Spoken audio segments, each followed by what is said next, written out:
Process of formation of ATP और phosphorylation. Generally कोशिका में एटीपी के निर्माण की प्रक्रिया को जैसे माइटोकॉन्ड्रिया और क्लोरोप्लास्ट में एटीपी का निर्माण जो होगा उस प्रोसेस को फॉस्फोराइलेशन कहते हैं। एटीपी के बनने की प्रक्रिया को फॉस्फोराइलेशन कहते हैं। अब है फोटोफॉस्फोराइलेशन। फोटोफॉस्फोराइलेशन चलाए हुए The process of formation of ATP in presence of light is called photophosphorylations. Simply कोशिका के अंदर माइटोकॉन्ड्रिया में और क्लोरोप्लास्ट में एटीपी का निर्माण जो होता है उसको फॉस्फोराइलेशन कहते हैं। लाइट की उपस्थिति में जो होगा उसको फोटोफॉस्फोराइलेशन कहते हैं। तो फॉस्फोराइलेशन दो प्रकार से होता है, पाथवों में दो प्रकार से होता है। एक है नॉन साइक्लिक फोटोफॉस्फोराइलेशन और दूसरा साइक्लिक फोटोफॉस्फोराइलेशन। नॉन साइक्लिक का हिंदी होता है अचक्रीय और साइक्लिक का है चक्रीय फोटोफॉस्फोराइलेशन। तो देखते हैं पहले नॉन साइक्लिक फोटोफॉस्फोराइलेशन को, है ना। साइक्लिक और नॉन साइक्लिक क्यों कह रही है? एक साइकिल बन रहा है, यहाँ पर साइकिल का निर्माण नहीं हो रहा है, लेकिन यहाँ पर देखो फोटो सिस्टम है, यहाँ से इलेक्ट्रॉन गया प्राइमरी एक्सेप्टर के पास, फिर ऐसे घूम करके यहीं पर आ रहा है, तो एक चक्र बन रहा है, इसलिए उसको साइक्लिक फोटोफॉस्फोराइलेशन कहते हैं। यहाँ पर चक्र का निर्माण नहीं हो रहा है, कोई भी काम अगर उसी बिंदु पर अगर खत्म होता है तो उसको साइक्लिक कहते हैं। तो नॉन साइक्लिक में देखो इसमें क्या होता है, both PS1 and PS2 are involve. दोनों फोटो सिस्टम बताए थे क्या होता है, पिगमेंट का समूह होता है ना, वर्णकों का समूह होता है, chlorophyll A, B, xanthophyll, carotene सब उसमें होगा और प्रकाश को अवशोषित करने का काम करता है। तो फोटोस इसमें देखो नॉन साइक्लिक फोटोफॉस्फोराइलेशन में PS1 और PS2 दोनों इन्वॉल्व होता है। ऐसा बताए थे कि ये काम के आधार पर, डिस्कवरी के आधार पर ये इसका नाम दिया गया है PS1 और PS2 कि पहले किसका खोज हुआ है, काम के आधार पर नहीं, काम पहले PS2 ही करेगा, है ना। तो both PS1 and PS2 are involve. Non cyclic photophosphorylation में दोनों फोटो सिस्टम PS1 और PS2 दोनों इन्वॉल्व होगा। अब बताए थे कि PS1 और PS2 कहाँ पर उपस्थित रहता है, ग्रेना में दोनों रहता है, ग्रेना में दोनों रहता है और स्ट्रोमा लैमेली में सिर्फ PS1 रहता है। तो अब बताओ ग्रेना में दोनों उपस्थित है तो वहाँ पर नॉन साइक्लिक फोटोफॉस्फोराइलेशन होगा और स्ट्रोमा लैमेली में सिर्फ PS1 उपस्थित रहता है ना, फोटो सिस्टम 1 उपस्थित रहता है। ग्रेना के थैलाकोइड के मेम्ब्रेन पर ये फोटो सिस्टम पाया जाता है, लाइट को एब्जॉर्ब करने के लिए, ट्रैप करने के लिए। तो उसी से लिख सकते हैं कि PS1 और PS2 दोनों इन्वॉल्व होगा इसमें, है ना। और ये कहाँ पर होगा, ग्रेना के अंदर होगा। आकर्षित grana both PS1 and PS2 are involve. इससे बनेगा क्या, यहाँ पर दो प्रोडक्ट बनता है, ATP और NADPH। बहुत इम्पोर्टेंट है ये सब ऑब्जेक्टिव के लिए, है ना। ग्रेना में होगा नॉन साइक्लिक फोटोफॉस्फोराइलेशन, दोनों इन्वॉल्व होगा, दोनों फोटो सिस्टम PS1 और PS2 दोनों फोटो सिस्टम इन्वॉल्व होगा। और इसका प्रोडक्ट क्या है, तो ATP और NADPH दोनों का निर्माण होगा। इसको also call Z scheme due to its characteristic shape. इसको जेड स्कीम भी कहा जाता है, इसके शेप के कारण। नहीं देख रहा है, ऐसे जा रहा है और वैसे बन रहा है, ऐसे एन है लेकिन उलट के देखोगे इसको तो जेड का आकार बन रहा है ना, इसलिए इसको जेड स्कीम कहा जाता है। हम यहाँ पर ऐसे बनाए, इसको जेड के रूप में ही बनाया जाता है। तो इसके शेप के कारण ऐसे जो बन रहा है, प्रोसेस जो हो रहा है तो जेड की तरह लग रहा है रिएक्शन जो यहाँ पर, तो इसलिए इसको जेड स्कीम भी कहते हैं। Non cyclic photophosphorylation is also called Z scheme. तो हमको बनाना क्या है यहाँ पर, ATP और NADPH, है ना। बताया था कि जब लाइट आता है तो फोटो सिस्टम से पहले वो फोटो सिस्टम कम वेवलेंथ का लाइट है, जैसे 680 पर PS2 का रिएक्शन सेंटर होता है, तो इससे कम का लाइट आएगा तो यहाँ पर इससे इलेक्ट्रॉन को निकलवाएगा और ये एक्साइटेड स्टेट में जाएगा। तो वहाँ पर क्या होता है, प्रोटीन कम्प्लेक्स से प्राइमरी एक्सेप्टर इस इलेक्ट्रॉन का, है ना, क्या है, प्लास्टो, क्या लिखा हुआ है, प्लास्टो Q0।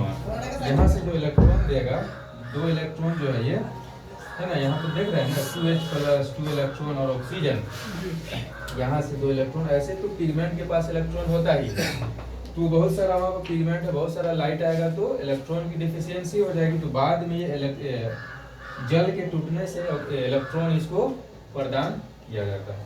ये इलेक्ट्रॉन लगा प्राइमरी एक्सेप्टर यानी प्राथमिक एक्सेप्टर, PS2 से पिगमेंट से डायरेक्ट कौन लेगा इलेक्ट्रॉन को, प्लास्टोक्यूनोन है ना, ये इसको कहते हैं प्राइमरी एक्सेप्टर। वहाँ लिखा हुआ इलेक्ट्रॉन का प्राइमरी एक्सेप्टर।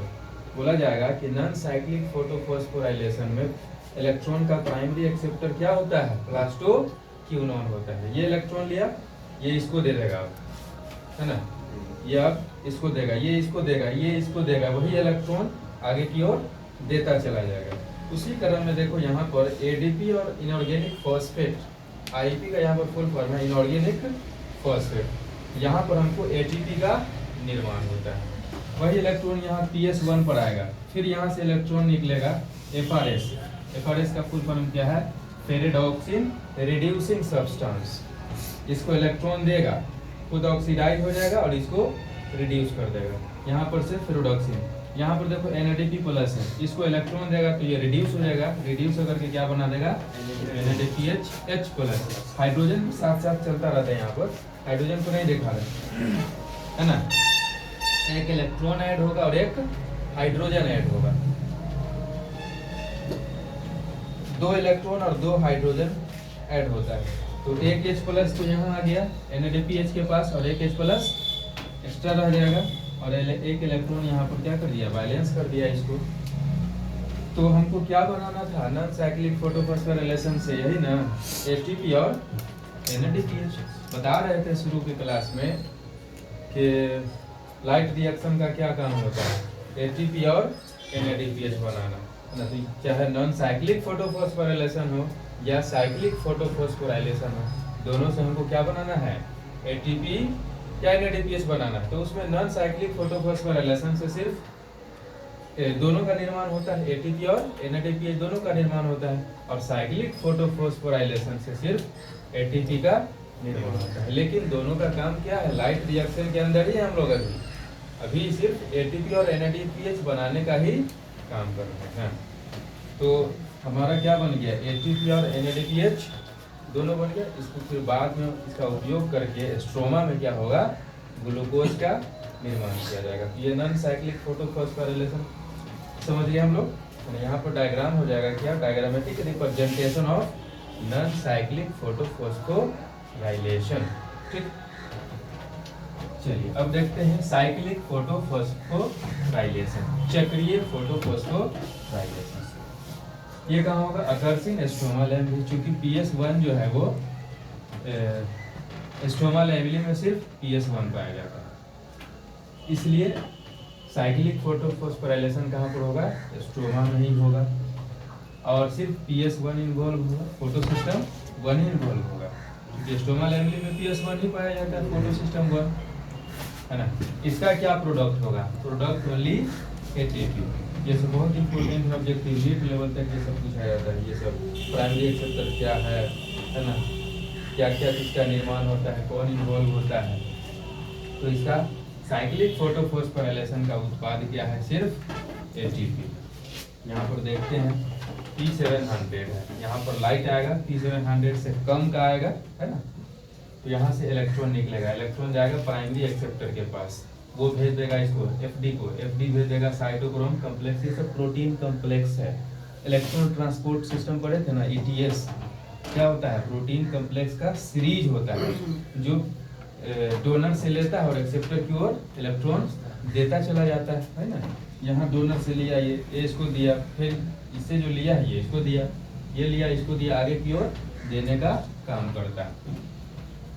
तो यहाँ का इलेक्ट्रॉन प्राइमरी एक्सेप्टर के पास गया, ये इसको दिया, ये फिर इसको दिया। उसी दौरान यहाँ पर ADP और इनऑर्गेनिक फॉस्फेट से क्या निर्माण होता है, ATP का, और यहाँ पर से फिर प्लास्टोसाइनिन हो जाएगा और फिर से इलेक्ट्रॉन उसी PS1 में चला जाएगा और हमारा सिर्फ और सिर्फ किस चीज का निर्माण होगा, ATP का निर्माण होगा, है ना।